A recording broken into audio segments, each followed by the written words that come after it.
নমস্কার, আপনাদের সকলকে এই প্রথমবার আমি আমাদের দেশের সিআরপিএফ একজনকে নিয়ে কথা বলতে চাই।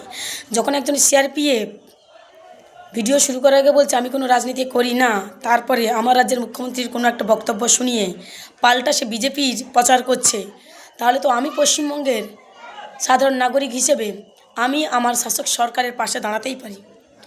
যে শাসক সরকার আমার মুখে দুবেলা দুমুঠো ভাত তুলে দিচ্ছে, যে শাসক সরকার হিন্দু, মুসলমান, জৈন, খ্রিস্টান, আদিবাসী, মুসলিম, মন্দির, মসজিদ অর্থাৎ সম্প্রীতি বজায় রেখে রাজনীতি করছে, তাহলে সেই মুখ্যমন্ত্রীর পাশে দাঁড়ানো তো আমার উচিত, তাই না?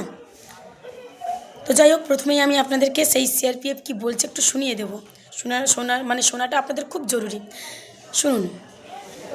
ছিলাম রাজনীতি বা এগুলো নিয়ে কোনো কিছু কথা বলবো না, যেহেতু আমরা ফৌজি ডিপার্টমেন্ট, এগুলো পলিটিক্সের মধ্যে আমরা থাকি না। কারণ সৈনিককে নিয়ে কথা বলেছে, সৈনিককে নিয়ে কথা বলে আমরা কিন্তু ছাড়বো না, আমরা কোনো সৈনিকই ছাড়বো না আমাদের পশ্চিমবাংলার বা আমাদের অল ইন্ডিয়া ফোর্স ডিপার্টমেন্ট থেকে। ওকে, একটা কথা আপনারা সচেতন করে দিন, মাননীয় আপনি রাজনীতি করছেন, রাজনীতি জায়গা নিয়ে করুন, আপনি ফোর্সকে এর মধ্যে যাবেন না। আগে আপনারা কথা বলে শুনুন মমতা বন্দ্যোপাধ্যায় কি বলছে। যেটা বিহারে করেছে, সিআরপিএফ ভোটের ভেতরে ঢুকতে পারে না, এখন ওনার ইচ্ছে মতো সবকিছু হতে পারে না, এটা চ্যালেঞ্জ হবে কোর্টে।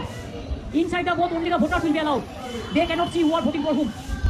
আপনারা কথাগুলো শুনতে পেলেন যে বলছে সিআরপিএফ নাকি বুঝে বুঝে ভোট দিচ্ছে, ছাপ্পা ভোট দিচ্ছে। রাজনীতির মধ্যে যে হিন্দু মুসলিমকে যে রাজনীতি শুরু করেছে কিনা, এখানে দেখবেন যে হিন্দু মুসলিমের মধ্যে সম্পর্ক কিন্তু ঠিক খারাপ হচ্ছে, ওরা সবাই ঠিক আছে, কিন্তু আপনারা এটা লক্ষ্য করবেন যে চাকরি কোথায় যাচ্ছে, চাকরি কোথায় পাচ্ছে। আপনারা দেখেছেন সেন্ট্রাল গভর্নমেন্ট একটা চাকরি দিতে হয় না, এবার কতজন চাকরি করো ফোর্স ডিপার্টমেন্টে, সব তো সেন্ট্রালের, কত হাজার হাজার ছেলে। আগে বলতো মুসলিম ছেলেরা, এবার দেখো সব থেকে বেশি সেন্ট্রাল ডিপার্টমেন্টে মুসলিমের ছেলে মেয়েরা চাকরি পেয়েছে। এই লক্ষ্য করে দেখো একবার, বাইরে যে সমস্ত ছেলেরা পড়ে আছে বেশিরভাগ মুসলিম ছেলেরা, অনেক ছেলেরা ওড়িশাতে মার খায়, কেউ ইউপিতে মার খাচ্ছে। কেন খাচ্ছে? এই যে আমাদের রাজনীতি। শুনলেন তো? এবার আমি সম্মানভাবে আপনাকে কয়েকটা কথা বলে রেখে, যদি আপনি আমার ভিডিওটা দেখে থাকেন, আপনি কিন্তু অস্বীকার করতে পারবেন না বিহারের নির্বাচনটা কীরকম হয়েছে। আপনিও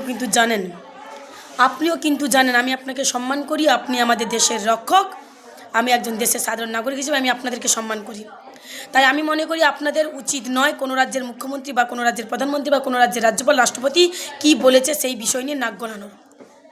আপনারা কিন্তু খুব ভালোভাবেই জানেন যে আপনারা যখন যে বুথে যান, সে বুথে কিন্তু অতপ্রতভাবে বিজেপি কর্মীদেরকে সাহায্য করেন। আমি একজন বুথের পঞ্চায়েত মেম্বার হিসেবে আমি তার উদাহরণ। আপনারা সাহায্য করেন, আপনারা বিজেপির কর্মীদেরকে সাহায্য করেন প্রত্যেকটা বুথে ঢুকে। আপনাদের মতো অনেক সিআরপিএফ বুথে গিয়ে বুথ কেন্দ্রে থাকে, যেখানে সিআরপিএফ থাকার কথা নয়। ভেতরে ভোটটা গণতান্ত্রিকভাবে হবে।